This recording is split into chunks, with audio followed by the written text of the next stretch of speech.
आम आदमी पार्टी की किस्मत किस स्याही से लिखी जा रही है और किसके हाथ में लेखनी है, इस पर सियासी तापमान बढ़ता जा रहा है। आम आदमी पार्टी के संयोजक अरविंद केजरीवाल ने बीजेपी मुख्यालय के घेराव का आह्वान किया है। केजरीवाल ने बीजेपी पर आरोप लगाते हुए आम आदमी पार्टी के सभी नेताओं को गिरफ्तार करने की चुनौती दी है। ऐसे में देखना अहम है कि क्या आम आदमी पार्टी का प्रदर्शन पार्टी की झोली को मतों से भरने में सफल होगा या नहीं। क्या आम आदमी पार्टी नेताओं पर शिकंजा महज एक सियासी वार है या फिर भ्रष्टाचार पर प्रहार है। चर्चा आज इसी मुद्दे पर। हमारे साथ एक बड़ा गेस्ट पैनल होगा, सभी हमारे साथ जुड़ेंगे। इस वक्त हमारे साथ राजलक्ष्मी जी जुड़ गई हैं, जो कि राजनीतिक विश्लेषक हैं। राजलक्ष्मी जी, बहुत स्वागत है आपका न्यूज इंडिया पर। जी नमस्ते। राजलक्ष्मी जी, जो अरविंद केजरीवाल ने स्टैंड लिया है कि बीजेपी मुख्यालय का घेराव करेंगे अपने सांसदों के साथ, अपने विधायकों के साथ, इस स्टैंड को किस तरीके से देखा जाए? मुझे ऐसा नजर आ रहा है कि वो एक तरीके से शक्ति प्रदर्शन कर रहे हैं अपना। उनको पता चला कि उनका और मुद्दा क्या है। अभी वो जिस कह रहे थे कि गिरफ्तार कर दिया, बेबुनियाद गिरफ्तार कर दिया, तो जबकि ऐसा है कि उनके खिलाफ इतने सारे एविडेंस, इतने सारे विषय हैं, उनका जो कहना है लोगों के साथ नहीं, तो इसीलिए ये एक अच्छा मुद्दा मिल गया। आप देखिए कि उनका जो प्रेस कॉन्फ्रेंस था, तब उनके हावभाव थे, उनका जो बॉडी लैंग्वेज था, उससे साफ नजर आ रहा था कि बड़े अनकंफर्टेबल स्थिति के साथ में, और उन्होंने ये राजनीतिक किया है। मंत्री हैं और आम आदमी पार्टी की प्रवक्ता भी हैं। उनका ये कहना था कि दिल्ली पुलिस जो है वो बीजेपी जैसा कहती है वैसा दिल्ली पुलिस कर रही है। बहरहाल राजलक्ष्मी जी बोलिए अब। जी देखिए, अभी ने जो कहा, आप इस पर एक गौर करिए कि जो घटना थी वो मंत्री जो है वो आम आदमी पार्टी, और जिनके साथ वो आम आदमी पार्टी की, और 24 वर्षों से मतलब साथ में, और उसके अलावा तो पर आरोप है वो आम आदमी पार्टी के।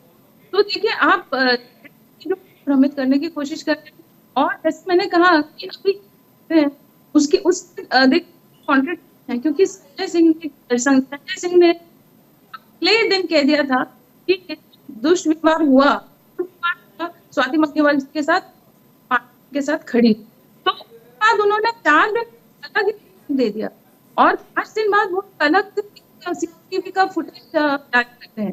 आप मुझे बताइए, आपके ऑफिस में अगर घटना घटती है तो आप सीसीटीवी कैमरा में स्थिति है उसको जानने आधे घंटे से ज्यादा नहीं लगता, पर ये जो है आप कोई एक सीसीटीवी के लिए, तो ये जो है उनका है, अभी जो जिस तरीके से पूरे स्थिति को दर्शाने की कोशिश करते लगता है, उसमें पूरी तरीके से जांच होनी चाहिए, क्योंकि कह रहे हैं और मेडिकल रिकॉर्ड्स है, इन्वेस्टिगेशन हुआ। अच्छा, तो इसमें एक चीज और राजलक्ष्मी जी, अचानक से ऐसा क्या हुआ कि जो पार्टी की सांसद हैं, ऐसा लग रहा है कि पूरी पार्टी उनके खिलाफ हो गई। इसके पीछे वजह आपको क्या लग रही है? क्योंकि देखिए, कुछ खबरें इस तरीके से भी आई कि आम आदमी पार्टी और अरविंद केजरीवाल अब ये चाहते हैं कि वो इस्तीफा दें राज्यसभा से, ताकि ये सीट जो है वो अब दी जाए अभिषेक मनु सिंघवी को। हालांकि इसकी पुष्टि नहीं है, लेकिन इस तरीके की खबरें आनी शुरू हो गई। क्या ये भी एक वजह हो सकती है? जी बिल्कुल, ये तो मैंने भी सुना। हो सकता है कि ऐसा कुछ अंडरस्टैंडिंग हुआ हो, मनु सिंघवी जी को ये राज्यसभा में एंट्री मिली, तो फिर उन्होंने ये देखा होगा कि ये हमारे लिए क्या कर सकते हैं, और वो भी है कि वही डिफेंड कर रही है अरविंद केजरीवाल जी को में, तो ये पीछे कोई अंडरस्टैंडिंग हो सकती है, तो ये भी वजह हो सकती है।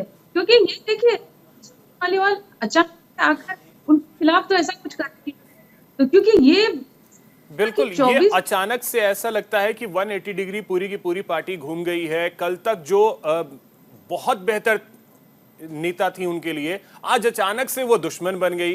ये समझ में नहीं आया। जब से आपसी जी ने प्रेस कॉन्फ्रेंस की है, सौरभ भारद्वाज भाई बता रहे हैं तो उसमें एक नया डेवलपमेंट नजर आ रहा है कि ये भारतीय जनता पार्टी के संपर्क में है। तो ये बात तो गलत है। अगर ऐसा है तो ये चीजें नहीं जो आम आदमी पार्टी ही आप पे आरोप भी लगाएगी, आम आदमी पार्टी ही सबूत देगी, आम आदमी पार्टी ही जांच करेगी और आम आदमी पार्टी ही फैसला सुनाएगी। ये शुरू से रहा है सर, ये बड़ा दिलचस्प होता है आपके साथ, ऐसा क्यों? वजह से इस पे राजलक्ष्मी जी कुछ बोलना चाह रही हैं। राजलक्ष्मी जी जल्दी से बोलिए। देखिए इतने दिन क्यों लगे कि इनमें से किसी को पुष्टि करने के लिए कि हुआ क्या? जब इतने सारे लोग थे मुख्यमंत्री आवास, तो अगले दिन पता नहीं था विजय सिंह जी प्रेस कॉन्फ्रेंस, उसको तो उन्होंने कहा था कि ये व्यवहार किया है उस पर कार्रवाई करेंगे। और लेकिन इसमें बिल्कुल विपरीत एक बड़ी सच्चाई है राजलक्ष्मी जी, अब उस प्रेस कॉन्फ्रेंस को आम आदमी पार्टी भूल भी चुकी है। उस प्रेस कॉन्फ्रेंस को आम आदमी पार्टी भूल भी चुकी है। और उस वक्त भी तो उन्होंने सीसीटीवी कैमरा को देखा होगा, सीसीटीवी रिकॉर्डिंग देखी होगी। और आज जब पुलिस को तो वो एकदम पूरा ब्लैंक नजर आ रहा है। नहीं उनके सारे फॉर्मेट किए अगर वो छुपाने नहीं तो फिर उन्होंने ठीक है हमारे साथ रिकॉर्डिंग क्यों उन्होंने ब्लैंक कर दिया, पूरा क्यों मिटा दिया? ठीक है राजा। चीफ मिनिस्टर के घर में एक हादसा होता है और चीफ मिनिस्टर एक शब्द नहीं बोलता है और बेशर्मी की हद देखिए, कहता है मैं बीजेपी हेडक्वार्टर जाऊंगा। अरे आप पुलिस हेडक्वार्टर जाइए, थाने में जाइए, बताइए मैंने पिटवाया है, मैंने उसकी इज्जत तार करवाई है। आपका आरोपी आपकी कार में बैठता है और उसको लेके आप घूम रहे हो साथ में, तो आपका एक बयान नहीं आता। आपने सीसीटीवी कुछ सेकंड के कर दिए। मैं आपको लिख के दे रहा हूं पूरी जिम्मेदारी के साथ कि इस मामले में आप देखना कुछ नहीं निकलेगा, कहीं ना कहीं बीजेपी का इसमें षड्यंत्र निकलेगा। मैं पूरी तरीके से बता रहा हूं। 25 तारीख को एक बार आप चुनाव हो जाने दीजिए, वो मेडिकल रिपोर्ट झूठे हैं। इस मुद्दे को कोई नहीं पूछेगा। वो मेडिकल बताया जा रहा है अरुणेश जी, वो मेडिकल रिपोर्ट झूठे हैं। देखिए जब रेसलर का मामला आया तब यही लोग चाहते थे कि वो कहते थे कि जो रेसलर ने जो कहा था कि हम लोग तो मेडल विनर्स हैं, हमारी बात को तो आपने बिना सबूत के मान लेना चाहिए। तो वो उस विषय में इन्होंने उनको पूरी तरीके से इन्होंने समर्थन दिया कि नहीं, उनकी बात को आपको बिना सबूत के आपको मानना चाहिए। लेकिन अभी स्वाति मालीवाल जो दिल्ली महिला आयोग की जो अध्यक्षा रह चुकी हैं, जो सांसद है, वो जब कोई एक बात कह रही हैं कि मेरे साथ बुरा व्यवहार हुआ है, तब उस बात को ये इस तरीके से ये पूछ रहे हैं कि इनके तो कपड़े फटे हुए नहीं नजर आ रहे, इनके चेहरे पे चोट नहीं नजर आ रही है। जबकि ये देखिए ये, और वो भी वो सीसीटीवी जो रिकॉर्डिंग जो 5 दिन बाद ये लोग जारी करते हैं। तो ये देखिए ये किस तरीके से ये दोनों तरीके से ये जैसे आप दोहरा मापदंड क्यों किया जा रहा है यहाँ पर?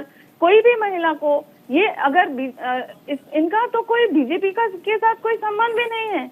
ये ऐसा क्यों है कि आप एक राज्य में अगर भाजपा शासित राज्य है तो फिर वहां पर आप जाकर कोई भी है आप कार्रवाई करने की कोशिश करेंगे, आप वहां पर जाकर शुरुआती दिन याद होगा आम आदमी पार्टी का आपको, जब आम आदमी पार्टी किसी पे आरोप लगाती थी तो सबसे पहले इस्तीफा मांगती थी कि आप इस्तीफा दीजिए, जांच को आप प्रभावित कर सकते हैं। आज वही चीज है, आज जांच बात छोड़िए, हम इस्तीफा बाद में देंगे। तो वो चीजें चेंज हुई हैं, ये सबको दिख भी रहा है। लेकिन बड़ा सवाल ये है कि एक महिला के साथ, सीएम आवास के साथ अगर अंदर ये हुआ है तो छोटे छोटे क्लिप्स आप क्यों जारी कर रहे हैं? पूरा वीडियो जारी कर दीजिए, क्या दिक्कत है? स्वाति मालीवाल जब सीएम आवास में एंटर करती हैं वहां से लीजिए, और जब स्वाति मालीवाल वहां से बाहर निकलती हैं पूरा वीडियो जारी कर दीजिए, सब चीज क्लियर हो जाएगा। आम आदमी पार्टी के पास अपना बहुत बड़ा चिंता सिस्टम है, इनके पास बहुत बड़े बड़े वकील हैं। अरविंद केजरीवाल जी को जो छुड़ा कर लाए हैं, जमानत दिलवाई है, रेयरेस्ट ऑफ रेयर केस में सुनवाई है, तो ये बहुत पुख्ता वकील।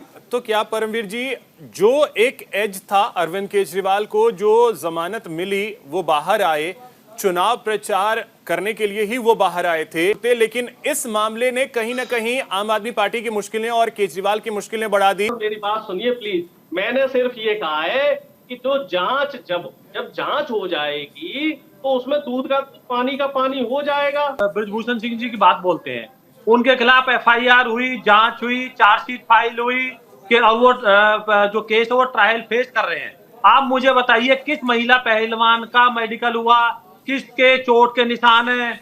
यहाँ तो सीधा सीएम हाउस में, और सीएम 1 मिनट का कोई वक्तव्य भी नहीं देते कि ये झूठा है सच्चा है। कि आम आदमी पार्टी हमेशा से अराजकता ही करते आ रही है और अभी ये जो कांग्रेस है वो भी देखिए किस तरीके से, कितनी चालाकी से वो एक तरीके से ये भी कहते हैं कि हम स्वाति मालिवाल जी के साथ हैं या कोई भी पीड़िता है उनके साथ हैं, लेकिन तभी और ऊपर से स्वाति मालिवाल जी के स्टेटमेंट पे और उनके हर विषय पे सवाल भी उठा रही है और बार बार ये मुद्दा उठा रहे हैं मणिपुर का या फिर पहलवान बेटियों का या फिर प्रज्वल रेवन्ना का। इनमें से कोई भी विषय में भाजपा ने उनकी तरफदारी नहीं की थी। उन्होंने यही कहा था कि ये जो भी दोषी हैं उनके खिलाफ सख्त कार्रवाई होनी ही चाहिए। और प्रज्वल रेवन्ना जो है वो यूपीए के सांसद थे, ये भूल गए हैं ये सब। और देखिए प्रज्वल रेवन्ना कर्नाटका में उनके खिलाफ रेड कॉर्नर नोटिस किया था क्या जारी, और ये इनके पास कितने दिनों से था, ये जो पेन ड्राइव है कितने दिनों से था, इन्होंने कुछ भी कार्रवाई नहीं की, बल्कि इन्होंने ये इसके ऊपर पॉलिटिक्स करने की कोशिश की। देखिए अरुणेश जी, मैंने आपके बीच में बात नहीं की, आप कृपया करके अभी चुप बैठिए। देखिए तभी उस वक्त उन्होंने कुछ बोला नहीं और कितनी चालाकी से जब उनकी वोकलिका के जो कॉन्स्टिट्यूएंसीज है उनमें जब वोटिंग हुई उसके बाद इन्होंने इस बात को उछाला है। क्यों ऐसा किया, उनको क्यों भागने दिया? देखिए समय तो इतना ही है मेरे पास, ये तो दोहरा मापदंड हुआ ना। समय मेरे पास इतना ही है। बहुत शुक्रिया आप सभी मेहमानों का हमारे साथ जुड़ने के लिए और इस चर्चा में शामिल होने के लिए। अरविंद केजरीवाल बीजेपी मुख्यालय का घेराव करने जा रहे हैं अपने सांसदों के साथ, अपने विधायकों के साथ, अपनी पार्टी के नेताओं के साथ, लेकिन बहुत बड़ा सवाल ये है कि आखिर जो पुलिस जांच कर रही है तो जांच होने देना चाहिए।